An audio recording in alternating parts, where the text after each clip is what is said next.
My name is Reverend Joanne and I'm here today to share with you a talk entitled Life Wanted, Inquire Within.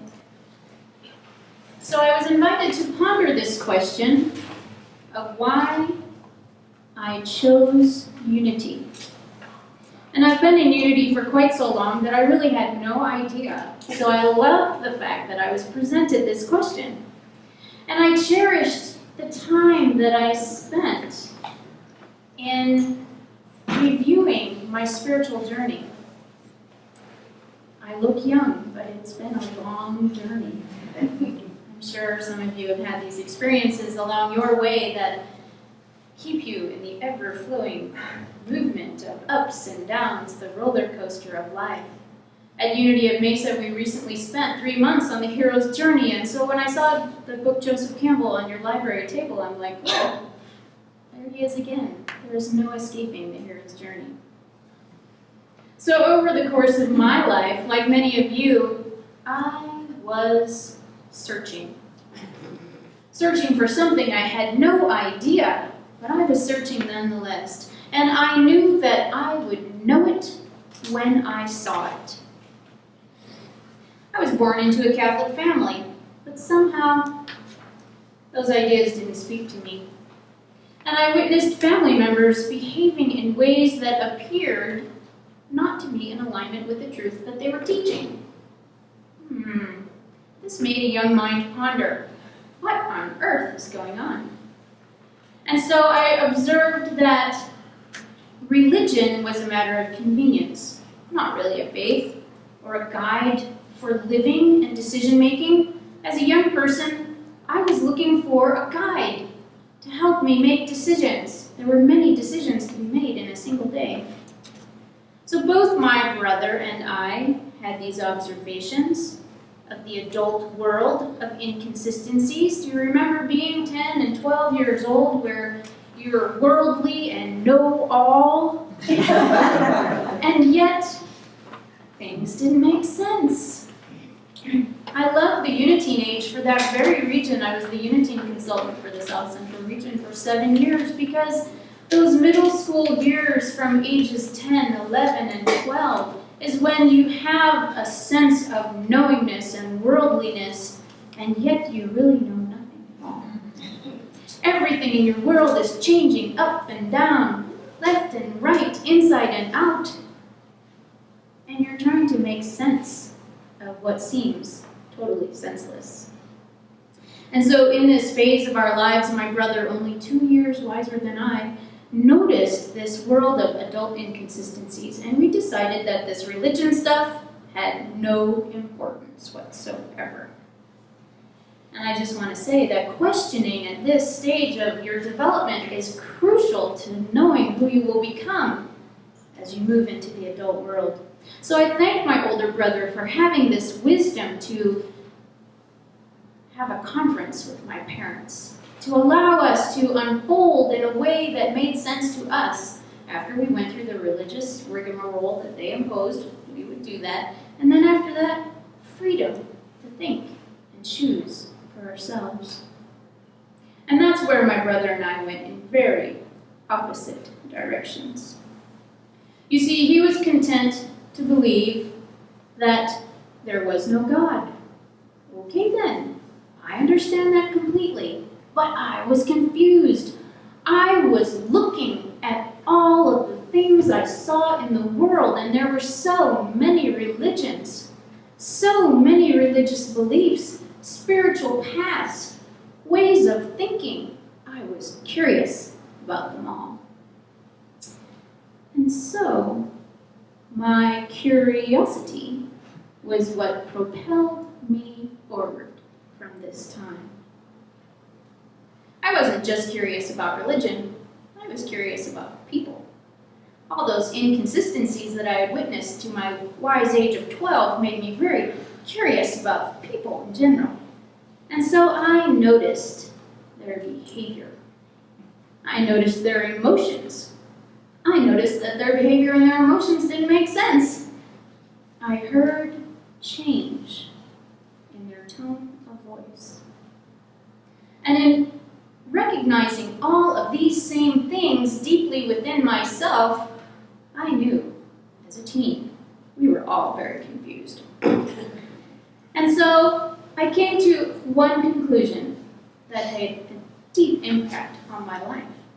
And that is, individuals live and make choices from their beliefs, regardless of what their beliefs are. It could be a belief rooted in religion. It could be a belief rooted in their emotional truth in that moment because it was subject to change. Or it could be a belief in that individual's sense of right and wrong. However, I also noticed that that was subject to change because sometimes your right and your wrong is very steadfast and you know it to be true and your truth is your truth is your truth and that's that. And yet there were others who had that same sense of their right is their wrong until it no longer serves them. And then their right shifts to something else. This confused me. But nonetheless, I decided that we humans were the silliest creatures on earth. Done, enough said. So, I, in my youthfulness, loved nature. People were crazy. Nature was calm. You could find the natural rhythms of the seasons. You knew that each thing that moved along, it had a natural path. There was life and death and cycles. It seemed to make sense to me. I had no idea that there was a power underneath, pushing it all forward. To me, I felt grounded and strong in nature, calm and peaceful. And I found myself, when things got crazy, going out into the woods and just sitting by the stream in the silence, thinking about things, watching the little squirrels and the chipmunks who hid upon my arrival come out and feel safe. And I would just sit there for what seemed to be hours. I had no idea that I had discovered meditation. These things were new. My prayer for each one of us here is that we have found some aspect of our life that fills us and nurtures our soul more than anything else. Because in our world, we must find something to reconnect, to reground, to support our journey. But let's rewind. Something else had influenced my life. I didn't have a conscious awareness of it, and I would not know about it for years later. It was my grandmother. She was weird. She went to Catholic Mass every day if possible, and many times would fall asleep there. And I thought to myself, why bother? Just take a nap at home. But when she was at home, doing her version, her grandma version of hanging out around the house, she sat in her rocking chair, sometimes knitting, sometimes with her rosary beads. Always had a little pamphlet that she would pull from her patent leather purse and read with those rhinestone cat-eye glasses. She also read Prevention magazine. I didn't know anybody else who read Prevention magazine. She was into natural healing ideas. This was the late 60s. And as a kid, parents enough were an embarrassment, but the grandmother, oh, my goodness. Having survived many public outings with these individuals, I graduated high school and was ready to take on the world. Because I knew that I could do anything that I put my mind to. I have no idea where I learned that, but I knew that I could do anything that I put my mind to. I was determined to go forward, out to find a life. Because, the one I was in was a little crazy and chaotic, and it didn't make any sense to me. I was ready to follow my heart and to find what I felt would be a better way to live.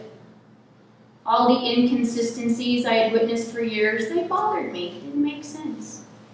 And I had a notion that life could be better if people said what they meant and meant what they said. Now, just this little snippet of information and teenage attitude irritated people. What does that mean? Say what you mean and mean what you say. Well, I got quite tired of explaining this to the adults in my world, and so finally I just gave up. And it became, if I have to explain it to you, then you're not ready to know. And I went about my way, making a way in the world, learning of my ups and downs, and starting the roller coaster. And I thought to myself, it was time to truly explore. So I went back to noticing people, noticing their behavior. And there were actually some, I noticed, that made really wise decisions, grounded in faith. They had tools for discovery, and they looked happy. And I wanted that, whatever that was. I had no idea, but I was going to find some of that. And they were working on what they thought they believed. I wasn't afraid to just walk into any old church. I'd read about them in books. Now I had to explore it firsthand.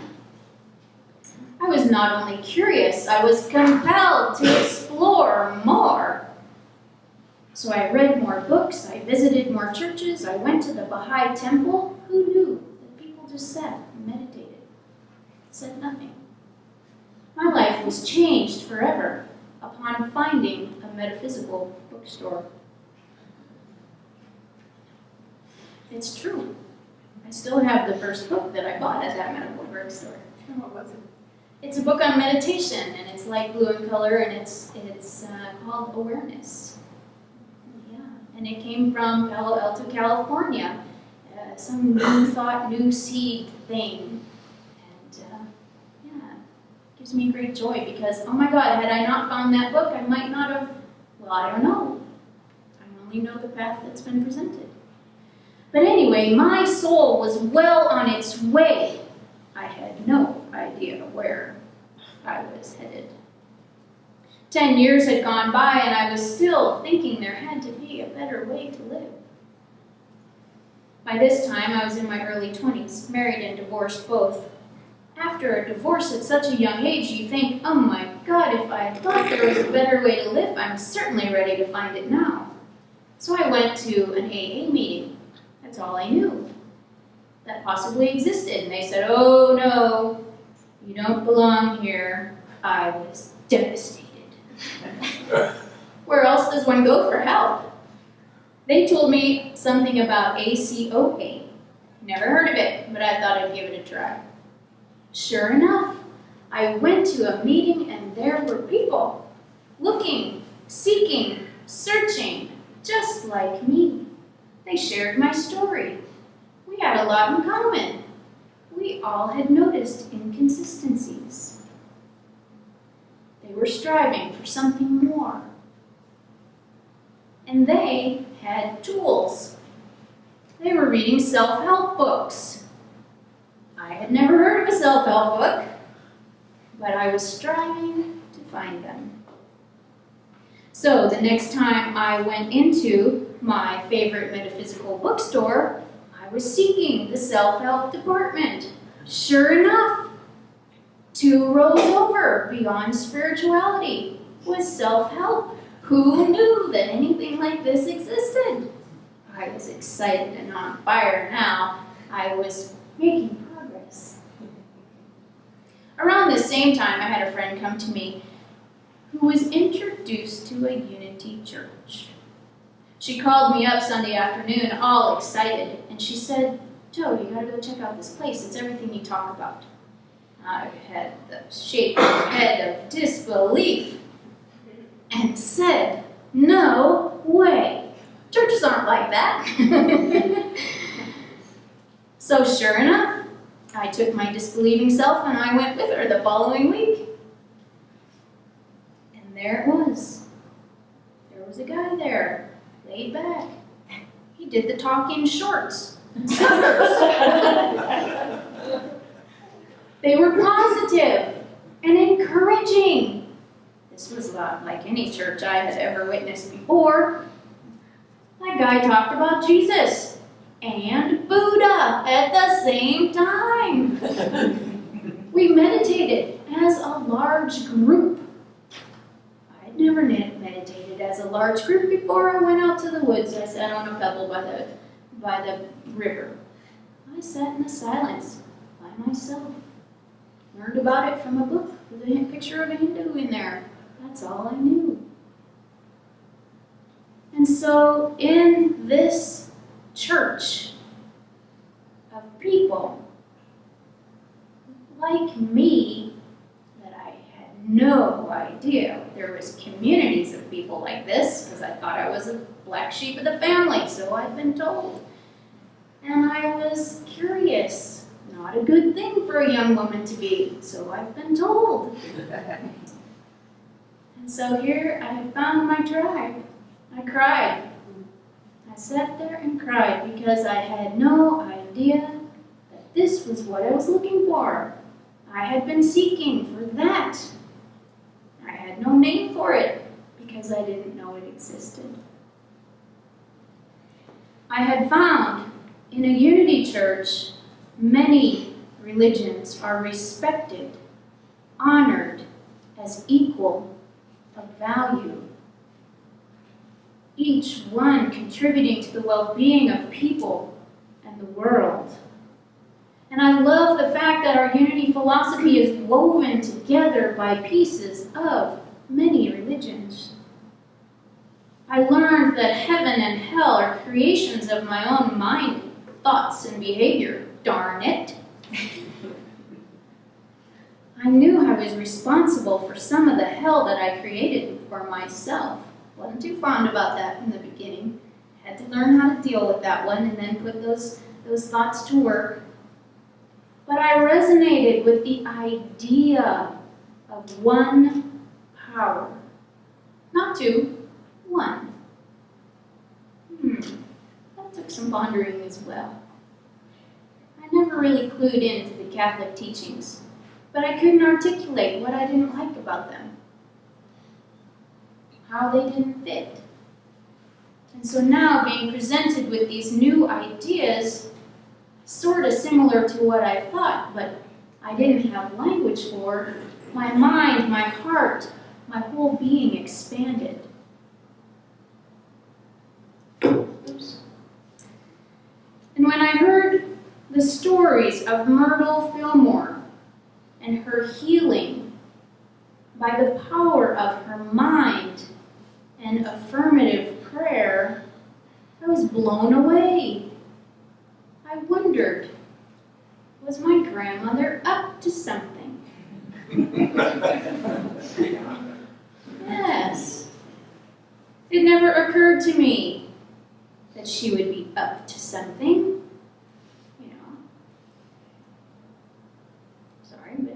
Don't think that about their grandparents. So when I heard a Unity minister say, take what you need and leave the rest, allow yourself to unfold and go for the journey, I said I could do that because this is going to take a little while. I see that.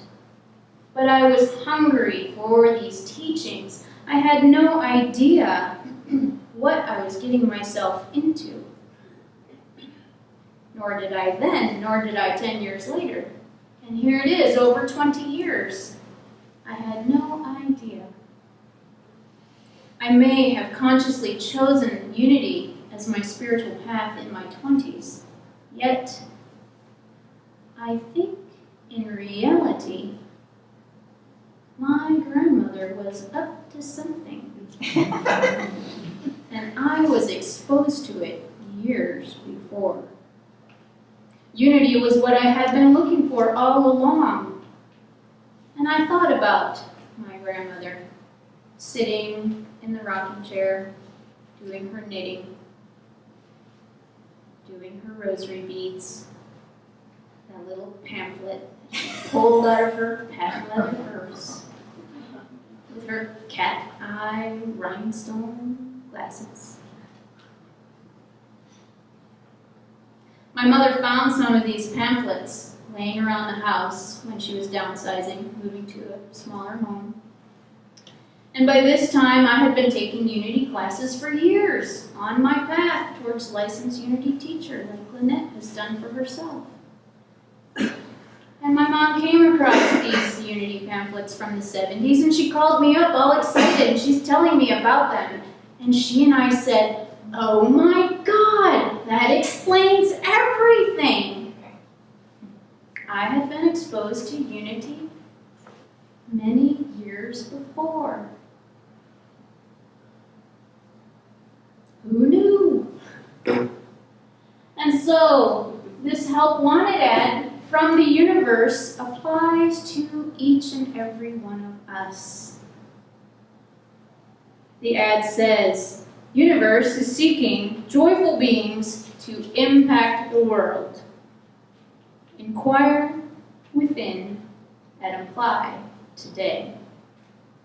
Blessings to each and every one of you on the journey. Namaste.